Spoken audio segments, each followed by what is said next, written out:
Creo que cuando el Espíritu Santo comienza la obra y, y lleva el ritmo y el orden que Él quiere traer, cuando es invocado, cuando es buscado, cuando es adorado, nos deja a los predicadores mal parados, porque nos deja ahí, como diciendo, ya está. Quiero que la palabra principal para esta mañana es el consejo. La palabra es el consejo que Dios nos trae. Aviva el fuego del don de Dios.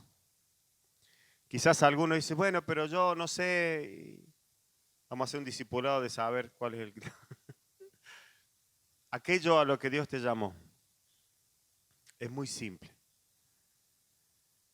Y esa batalla, como dijo mi esposa, que se desarrolla en la mente, ese es el lugar donde el enemigo comienza y es el lugar donde él pone los pensamientos que no son de Dios y son los que te sacan del propósito.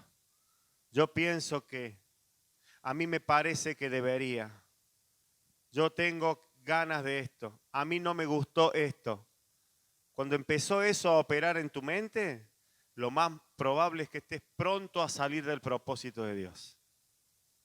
¿Entiende lo que digo? Estés pronto a dejar de hacer aquello a lo que Dios te llamó. Y no lo estoy diciendo por usted, lo estoy diciendo por mí, lo estoy diciendo porque es lo común, es lo que acontece. Por eso el apóstol le dice a Timoteo, te aconsejo que avives el fuego del don de Dios, que está en ti y que te fue impartido por el Espíritu Santo. ¿Entiende la diferencia? No es que un pastor te nombra tal o cual cosa. El Espíritu Santo te imparte, te llama, te pone un propósito. Esto deberías hacer tú. Solamente estoy tratando de llevar un poco más de énfasis y claridad a aquello que el Espíritu Santo nos habló por medio de la pastora. Presencia de Dios. La palabra que voy a compartir en esta mañana, mi esposa me retaba esta mañana, me decía, no te vi que te levantaste temprano, hoy no me levanté temprano, hoy me levanté más tarde. Hoy me levanté a la hora que se despertaron los nietos, para no despertar a nadie.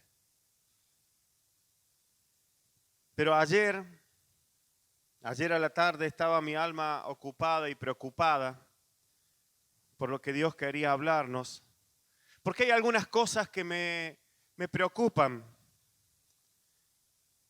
sin querer tener el título que voy a mencionar, ni ostentando serlo, pero un padre se preocupa cuando ve que a sus hijos las cosas están a punto de salirle mal, ¿verdad? Cuando un padre ve que un hijo está por caerse a un pozo, por decir un ejemplo tan simple, y ve que ese pozo es profundo, se preocupa para que su hijo no caiga en ese pozo. Y he tenido en este tiempo una preocupación por ello. Ni siquiera voy a mencionar el porqué, ni dónde lo veo. Pero he visto y he sentido esa preocupación. Y sinceramente he querido de alguna manera escabullirme o evadir esa preocupación y responsabilidad como padre. Y debo ser sincero, porque estoy cansado. Estoy cansado de repetir muchas veces lo mismo. Pero un padre lo hace siempre. Y cuando mi esposa, antes de subir aquí, me transmitió lo que el Espíritu le daba, sentí un palazo en mi corazón, porque sé que parte de eso viene para mí. Que avive la responsabilidad en la cual Dios me ha puesto. No me vieron el domingo pasado, ¿verdad? No estuve aquí. Me sentí muy feliz. No tuve la responsabilidad. Y yo sé que no es el sentimiento más correcto, pero estoy cansado. Y lo digo públicamente. Estoy cansado. Estoy cansado de repetir y ese es en ese corazón, en esa preocupación de padre, estaba ayer ocupado en decir, Señor, ¿qué es lo que quieres? En ver cómo las cosas a veces se complejizan, se ponen complejas cuando deberían ser tan simples. Cuando debería ser tan simple servir, amar a Dios, tan simple, tan bello. Cuando debería ser tan simple y tan hermoso vivir en la gloria de Dios. Vivir en lo que Dios tiene para nosotros. Bueno, pues hay algo más lindo que lo que yo siento y es el Dios y Padre que tenemos, que es puro amor. Y que no tiene estos sentimientos ni estas sensaciones porque es un Dios majestuoso por encima de todo. Entonces estaba ayer a la tarde, se habían ido un ratito todos de casa, estaba solo con mi esposa, y en ese momento me puse a leer la Biblia. De alguna manera leí la Biblia como el viejo pastor pentecostal, abriéndola donde caiga. A ver, Señor, ¿qué hay? ¿Qué hay en este libro hermoso para mí hoy? Y lo abrí así donde cae. Y el Señor me llevó a un pasaje que conozco, lo he leído o al menos lo he escuchado y lo he pasado varias veces. Es muy poderoso. Y allí encontré una palabra.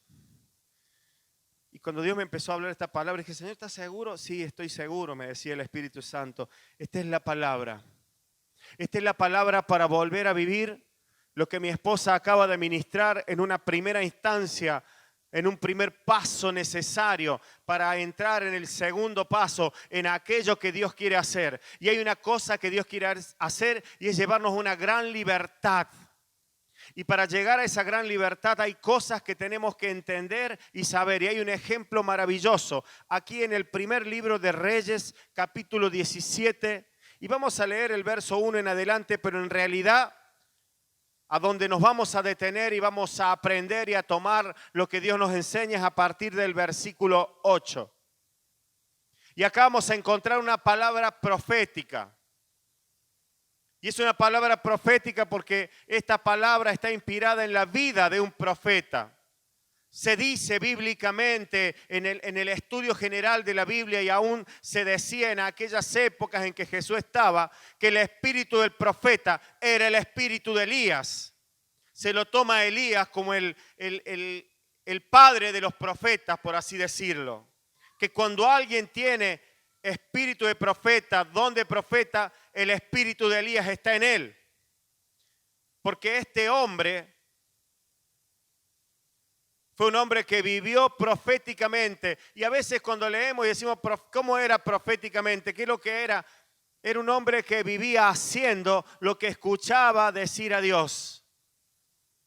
Lo que Dios le decía, eso hacía. Y voy a la palabra en el nombre de Jesús, declarando que esta palabra traerá libertad en el nombre de Jesús. Esta palabra avivará el fuego del don de Dios en cada uno y permitirá a sus hijos volver a la cobertura plena de Dios. Amén. Primera de Reyes, capítulo 17, verso 1.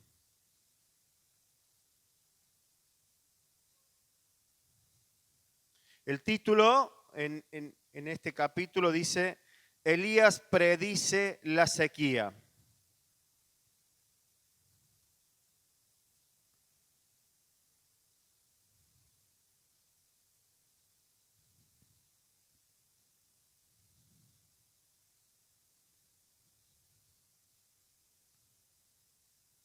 Presencia de Dios.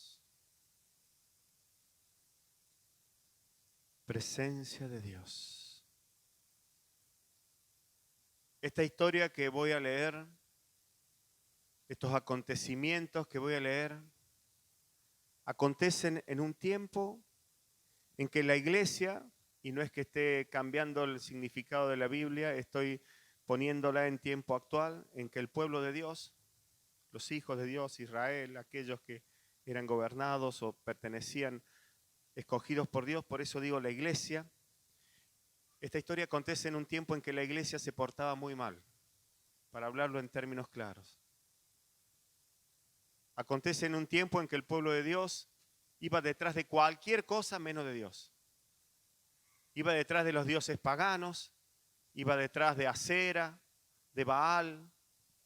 Y claro que es muy difícil transmitir esto para nuestros días. Decir, yo no le prendo vela a ningún santo, yo no hago ninguna de esas cosas, yo no tengo otros dioses, yo no voy a ningún rito satánico, yo no hago esto, no hago aquello.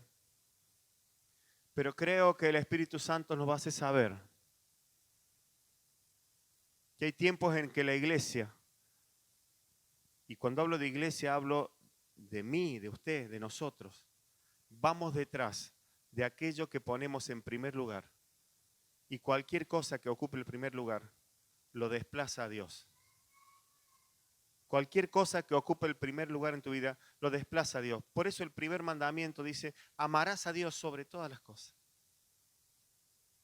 Cuando Dios deja de ser el primero en todo, yo no sé si pasa a ser el segundo, el quinto o el 1º, no importa.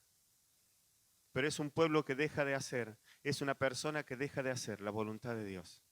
Deja de tener a Dios en primer lugar. Entonces, para decirlo en forma sencilla, suave, esto acontece en un tiempo en que la iglesia, el pueblo de Dios, no estaba haciendo la voluntad de Dios. Se estaba portando mal. Y aparece este hombre de Dios, Elías, y predice algo. Dice, entonces Elías Tisbita, que era de los moradores de Galaad, dijo a Acab era el rey, vive Jehová, Dios de Israel, en cuya presencia estoy, que no habrá lluvia ni rocío en estos años, sino por mi palabra. Y vino a él palabra de Jehová diciendo, apártate de aquí y vuelve al oriente y escóndete en el arroyo de Querit, que está frente al Jordán. Beberás del arroyo y yo he mandado los cuervos que te den allí de comer. Y él fue e hizo conforme a la palabra de Jehová, pues se fue y vivió junto al arroyo de Querit, que está frente al Jordán. Y los cuervos le traían pan y carne por la mañana y pan y carne por la tarde, y bebía del arroyo. Pasados algunos días se secó el arroyo porque no había llovido sobre la tierra. Vino luego a él palabra de Jehová diciendo, levántate, vete a Sarepta de Sidón y mora allí. He aquí yo he dado orden allí a una mujer viuda que te sustente. Entonces él se levantó y se fue a Sarepta, y cuando llegó a la puerta de la ciudad, he aquí una mujer viuda que estaba allí recogiendo leña. Y él la llamó y le dijo, te ruego que me traigas un poco de agua en un vaso para que beba. Y yendo ella para traérsela, él la volvió a llamar y le dijo, te ruego que me traigas también un bocado de pan en tu mano.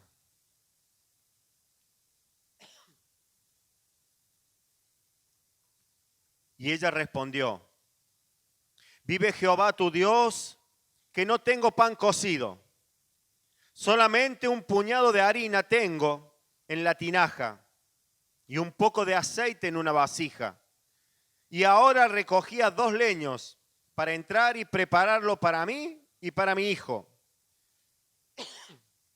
para que lo comamos y nos dejemos morir. Voy a volver a leer este pasaje, porque al menos yo, me agarra la raspera. Al menos yo lo había pasado siempre rápidamente, pero quiero demostrar y hacer ver lo pesado, lo trágico de este pasaje, de esta parte. Hay alguien que está frente al varón de Dios y le está diciendo, voy a preparar un pan para comer porque es lo último que hay y dejarme morir. Esta es la condición en que esta persona se encuentra con el varón de Dios, se encuentra con Dios. En una condición en la cual está a punto de morir.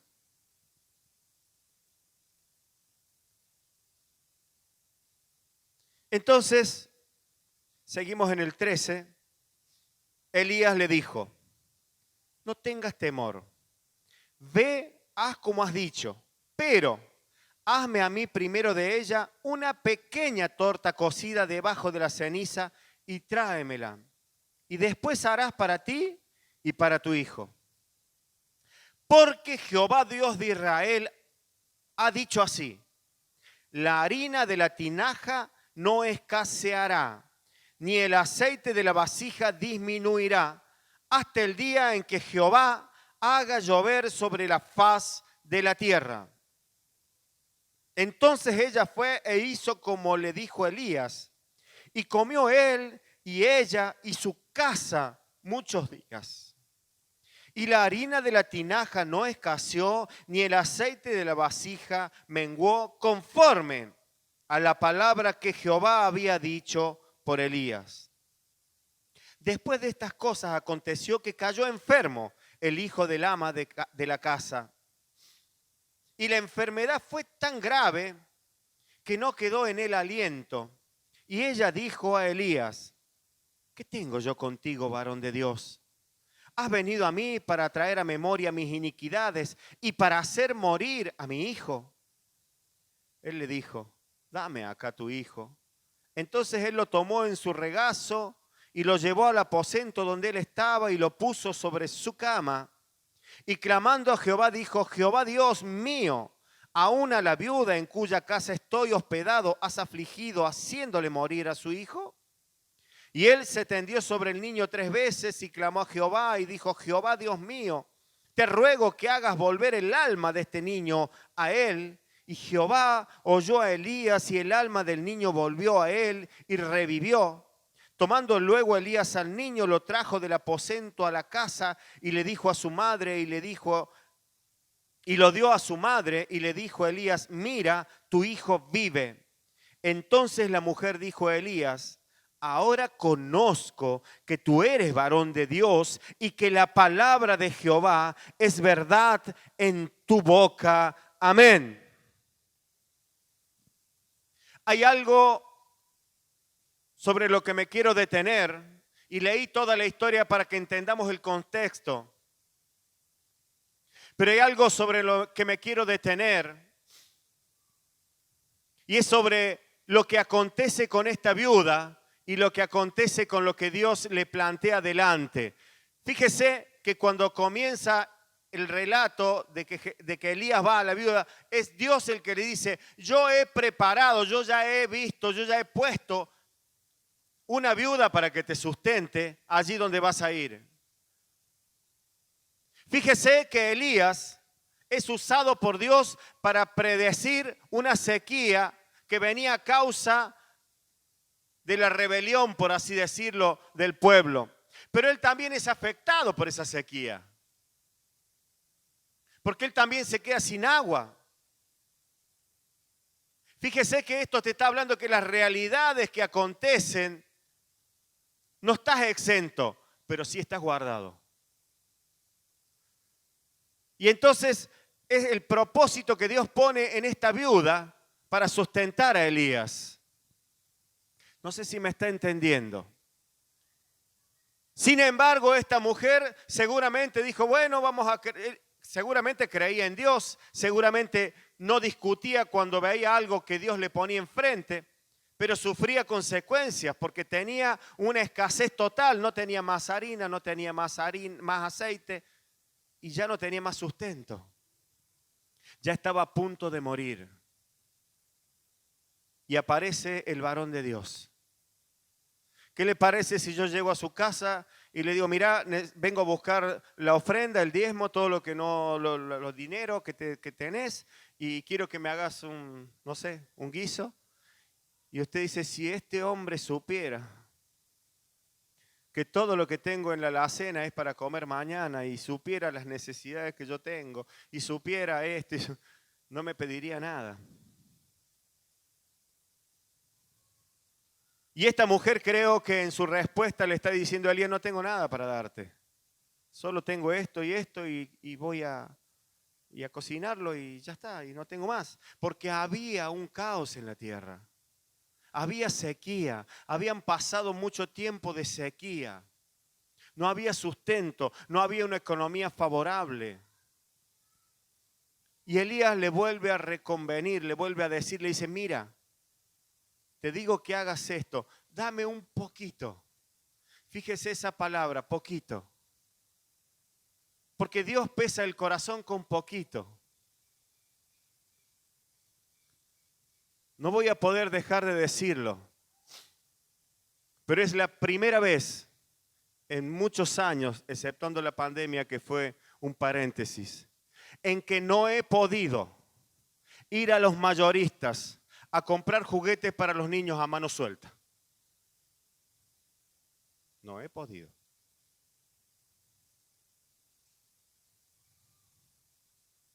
Hemos tenido que buscar ofertitas. Ahora, cuando uno ve esto, y como vuelvo al principio, a lo que dije al principio, cuando un padre espiritual, cuando un padre de familia ve esto, lo que está viendo es que se avecina un tiempo de escasez. Y los tiempos de escasez no vienen porque el gobierno haga las cosas mal. Los tiempos de escasez en las personas vienen cuando las personas no le dan a Dios lo que le corresponde a Dios. Perdone que se lo diga así, pero es la única verdad que conozco. ¿Y qué acontece? Y comienzan a morir. Comienzan a morir. Lo que tenés te alcanza solo para llegar a morir. Lo que tenés en tu tinaja, lo que tenés en tu aceite, te alcanza solo para llegar hasta la muerte. Y no estoy hablando de una muerte física, como quizás era en este relato. Estoy hablando de la muerte espiritual que comienza a acontecer. Ahora esta mujer tiene la habilidad de revertir esto. ¿Por qué digo tiene la habilidad? Porque entiende que darle lo poquito que Dios pedía era más que suficiente para adquirirlo todo lo demás, todo lo otro. ¿Y por qué leía el relato hasta el final? Porque a pesar de que, bueno, si le dio a Dios, ¿por qué se le muere el hijo? ¿No diría usted esa pregunta? Está escrito. Hasta el mismo profeta le dijo a Dios, Dios, me mandaste acá para afligir a esta mujer. ¿Por qué no me mandaste al arroyo con los cuervos? Me hubieras dejado allí. ¿Acaso no soy Dios de misericordia? ¿Acaso? Pero fíjese que lo que dice es que oró a Dios. La respuesta de alguien que entiende que darle primero a Dios lo poquito que Dios pide es importante, es que después no te escaseó nada. Y yo creo, mi esposa ministraba recién y decía, sí, yo creo que es así. Y cuando vi esta palabra, entendí que era un tiempo de libertad, que tenía que venir un tiempo nuevo de libertad, porque si no viene un tiempo nuevo del Espíritu Santo en libertad, entramos en, no sé cómo llamarlo esto, pero es lo que suele acontecer. Entramos en una inercia espiritual. Una inercia es aquello que tomó envión porque tomó envión y sigue girando porque sigue girando. Pero solo es un giro religioso. No es un giro sustentado por el Espíritu.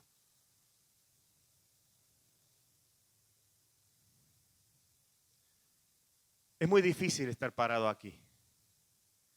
Es muy difícil tomar la responsabilidad que tomo aquí. La tomo solo porque es Dios el que me guía y obediencia a Dios. Yo soy ese Elías que hoy le dice, Señor, ¿para qué me mandaste a este barrio? ¿Para afligir a la gente y decirle que hace las cosas mal? Yo no quiero eso. Yo no quiero ver cómo se mueren la gente de un lugar. ¿Entiende lo que digo? ¿Sabe? Usted no tiene idea del dolor que me causa a mí ver gente que en estos 15 años los he visto nacer a Dios, tener un propósito y hoy verlos muertos espiritualmente. Y yo no soy quien juzga ni quien dice si son buenos, si son malos. Yo ni siquiera estoy para condenar, no soy juez de nadie.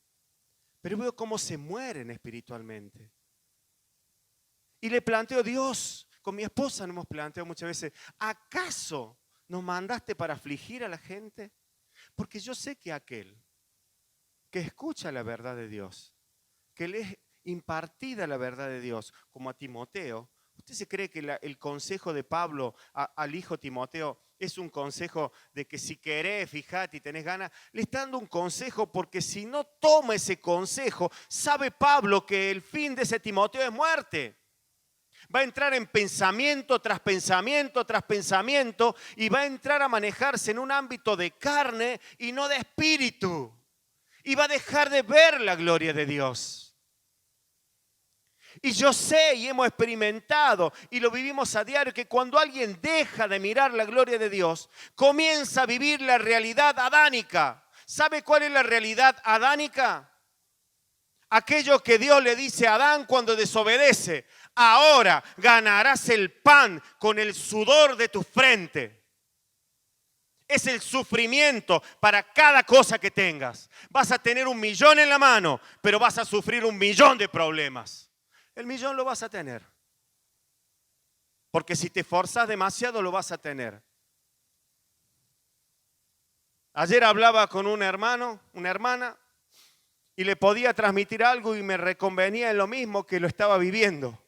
Hay una verdad bíblica que dice que la bendición de Dios es la única que enriquece y no añade tristeza. Estoy hablando de finanzas, mi querido. Hoy es un día para traer libertad. Y esa libertad tiene que venir impartida por Dios. Y ese propósito tiene que venir impartido por Dios. A mí me molesta tener que decirle a las personas, usted tiene que poner, vamos a hacer un pacto. Mire, no se olvide de su diezmo. Gracias a Dios, he sido suplido en todo, en mi persona y en mi familia. Sin soberbia y sin altivez, puedo decir tranquilamente, no necesito ni el 10 del 10 del 10 de los diezmos. No los necesito. Solo sé que es una parte de las cosas que Dios estableció para bendecir a su pueblo. Yo no necesito hacer una cruzada para juntar dinero para bendecir a los niños. No. No es la fórmula. No es la forma.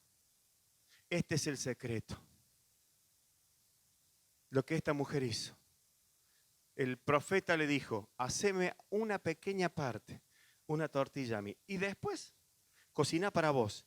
Y Jehová dice que nunca más escaseará el harina ni el aceite hasta que Él haga llover sobre la tierra. Y así aconteció. ¿Está entendiendo? No te está diciendo, no le está diciendo Dios, no está trayendo el mensaje profético, dalo todo. ¿Sabe? Hubo una vez aquí en la iglesia que habíamos propuesto comprar el terreno del lado. Obviamente las finanzas no superaron, si no ya lo tendríamos. No alcanzó. Muchas veces me pregunté por qué no alcanzó. Y solo una respuesta obtuve de parte del Espíritu. No hay suficiente fe. Pero en ese tiempo, recuerdo que un matrimonio vino a mi casa y me dijo, pastor, tengo en venta mi casa. Mejor dicho, me dijo, tengo vendida mi casa y quiero que con ese dinero compre el terreno para hacer la iglesia. Y yo le dije, ¿cómo? Sí, ¿y dónde vas a vivir? El Señor me va a dar, vamos a ver, vamos a alquilar, tengo un nuevo trabajo en el cual puedo. Yo le dije, no, porque Dios no toma todo, toma una pequeña parte. Dios no toma todo, toma una pequeña parte. Y yo no voy a ser el responsable de que tus hijos el día de mañana digan, nosotros vivimos en la calle, porque un pastor tomó mi casa para comprar y hacerse la iglesia. Dios toma una pequeña parte. El problema hay que nosotros tomamos todo. Y esa pequeña parte de Dios no tenemos suficiente fe para dársela. ¿Está entendiendo? Dios no le dijo a la viuda, bueno, te vas a morir y te vas a ir al cielo, pero a mí dame de comer. Dios le dijo, el Espíritu Santo le dijo a Elías, y Elías, dame una pequeña parte. Con un poquito, prepárame una tortillita al rescoldo, a la ceniza. Una poquita. Si Dios me dijo que me vas a sostener, y no faltará. Estoy impartiendo algo que es un peligro, si se llega a dar, y se llama escasez. Quizás usted no pueda dimensionar hoy, por eso dije es un mensaje profético, lo que puede acontecer cuando hay escasez de verdad. Yo tengo memoria, porque era muy niño, cuando mi padre se fundió, hablo literalmente, se fundió, de tener muchas propiedades, de tener ninguna. Y así económicamente todo.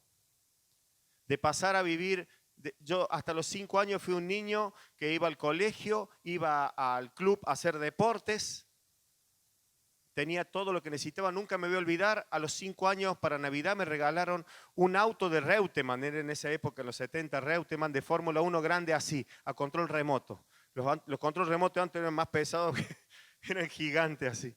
Era el único niño en la cuadra que lo tenía. Y mi padre se fundió. Y hoy tengo memoria de que mi mamá nos cocinaba a mí y a mi hermano un puñado de fideo. Y ellos se fumaban un pucho y tomaban una taza de mate cocido. ¿Sabe cómo se llama eso? Escasez. Eso es escasez. Eso es pasar a no tener nada. Y verla a mi mamá cocinando comida para poder venderle a alguien y así tener para comer nosotros el día domingo. Porque mi viejo consiguió un laburo de mozo donde le pagaban muy poquito y le daban las propinas. Y los fines de semana no había propinas buenas. Porque era en el centro, no había mucha gente.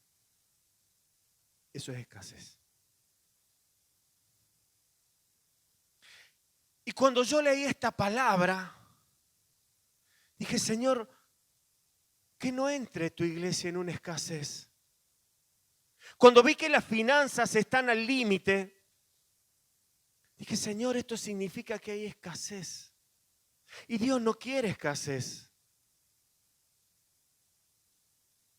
Creo que es un tiempo para entender lo que significa la siembra, lo que significa la obediencia a lo que Dios dice, lo que significa tener el propósito de Dios. Porque esta viuda, el Espíritu Santo, así como le dice Pablo a Timoteo, dice, el don de Dios que te fue impartido por el Espíritu Santo. No es que le dice que es el Espíritu Santo el que te lo dio. Esta mujer le dio de comer a Elías porque tenía un propósito, se lo había impartido el Espíritu Santo. Y recibió la bendición, recibió el sustento, recibió la recompensa.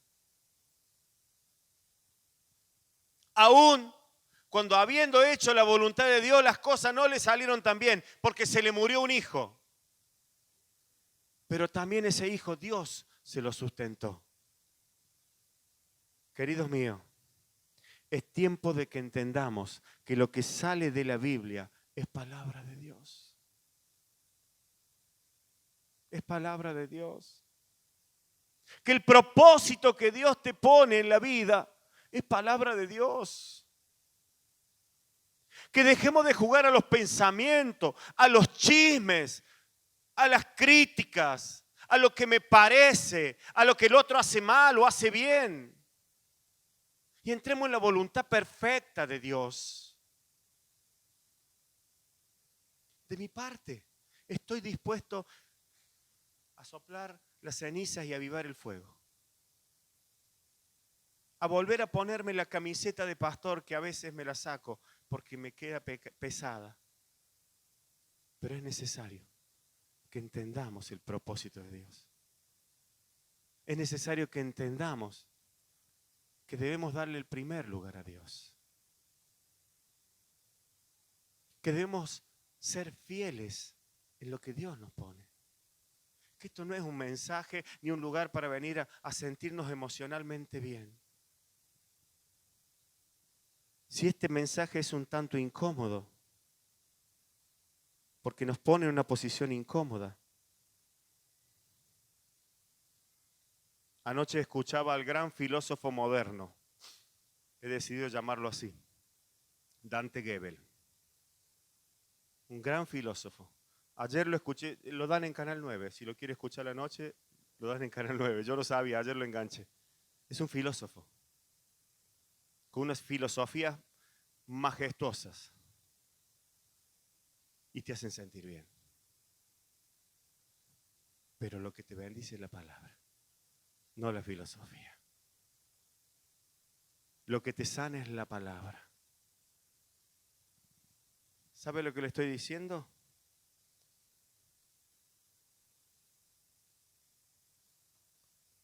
Si no está dispuesto a hacer lo que Dios dice y a darle a Dios ese poquito que Dios dice que le va a dar, hay muchas puertas abiertas en la ciudad con una buena filosofía y emocionalmente fuertes.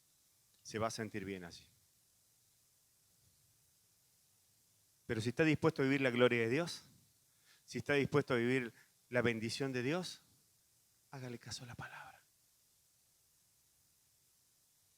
Cumple el propósito. Si Dios le dice, dame esto, dáselo a Dios. Si Dios te dice esto, hacelo. Si Dios te dio un llamado, un propósito, hacelo.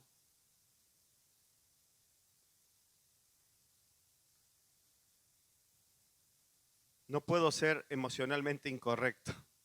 Tengo que ser sincero y correcto. El 3 de septiembre tenemos la fiesta del Día del Niño. Fiesta es una forma de decirlo, ¿no? En realidad, el deseo de mi corazón es que pueda volver a cumplirse el propósito por el cual Dios nos plantó en esta tierra, que era llevar el Evangelio y la buena noticia de Dios a los necesitados, empezando por los más vulnerables, que son los niños. Vuelvo a reiterar la visión. Creo, en un análisis rápido así, que estamos cumpliendo un 10, un 15% de eso hoy. Y lo poco que cumplimos, lo cumplimos con más problemas que virtudes. Mi hija me dice, el día martes, si no me equivoco, el martes, nos vamos a juntar 2 mujeres a pintar la pared del fondo para que por lo menos se vea un poco más linda la fiesta del Día del Niño. ¿Será que lo tienen que hacer 2 mujeres nomás? Pregunto. ¿Será que solo le importan a 2? ¿Será que solo podemos darle eso a Dios? ¿Será que me tengo que conformar con unos regalitos así comprados vía internet que son muy baratos? ¿Será que ese es el Dios que tenemos? ¿Será que a partir de septiembre podremos alcanzar las generaciones que vienen o seguiremos haciendo fiaca para servir a Dios? Pregunto nomás. ¿O será que podremos hacer y cumplir el propósito y poner en primer lugar a Dios y darle ese poquito que Dios pide de verdad a Dios? ¿Sabe? No puedo decir mañana tenemos que cerrar la iglesia porque no hay finanzas para pagar el alquiler. ¿Sabe que esa es mi determinación? No voy a hacer choripán para juntar plata y pagar el alquiler. Tiene que salir del corazón de cada uno. Hasta hoy no estamos en ese límite. Pero como un padre que sabe cuando un pozo está cerca y su hijo va caminando a él, tengo que hablarle de esta forma. ¿Me entiende? Creo que es tiempo de volver a mirar como miró esa viuda. Solo miró al varón de Dios. Y cuando tuvo el conflicto, cuando su hijo se estaba por morir, fue y le dijo, mira, para esto estás. Y ver y experimentar la gloria de Dios. Ver y experimentar la resurrección de aquello que Dios puede resucitar. Quizás sea un poco confuso, pero voy a cerrar este mensaje con la palabra del principio, la que Dios le dio a mi esposa. Te aconsejo que avives el fuego del don de Dios que está en ti. Ya devolví el muñequito, pero si no, sacaría el leoncito y le diría, para que no te coma el león, ni tampoco el rugido de un león te haga huir, te haga moverte y puedas cumplir el propósito. Queridos míos, estamos aquí para cumplir un propósito. Ese propósito tiene una primera, digamos, un requisito. Se llama fidelidad. Y esa fidelidad no es al pastor Miguel, es a Dios. Usted no tiene que serle fiel ni al pastor ni a la familia del pastor. Esto no es como la política. Si usted se saca una foto con mi hija, mañana la nombro Ujier. En la política vos te sacás la foto con el que está al lado del gobernador y en las próximas elecciones sos concejal. En grandes organizaciones acontece igual. Aquí no. Aquí tiene que haber fidelidad a Dios. Si no me equivoco, faltan 2 sábados para el 3. O sea, uno y el otro es. El próximo sábado, a las 10 de la mañana, van a terminar de organizar todo. Todos aquellos que sienten, si es que ya quitaron el corazón de piedra y pusieron el de carne, que pueden ser útiles, venga. Obviamente, principalmente los que están trabajando. ¿Sabe qué debería acontecer en tiempos de amor pleno a Dios y a su obra? Esto ya tendría que estar cocinado y frisado para sacarlo y estar listo. Hay gente que me acompaña hace muchos años y sabe que es así. ¿Por qué no es este año así?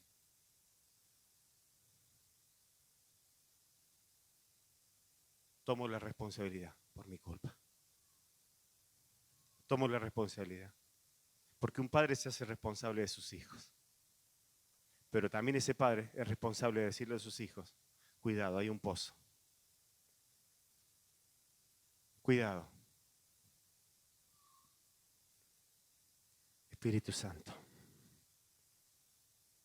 tú haces la obra mucho más perfecta y hermosa de lo que creemos y suponemos. Y esa obra supera todo lo que podamos planear como hombres.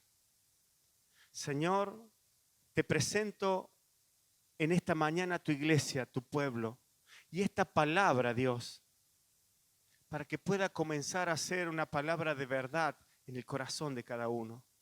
Y no hablo de dinero, Señor.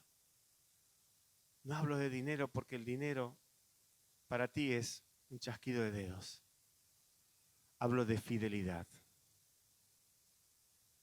Señor, obra en cada uno en el nombre de Jesús, comenzando por mí, primer responsable, pero en todo, Señor, y cada uno en el nombre de Jesús.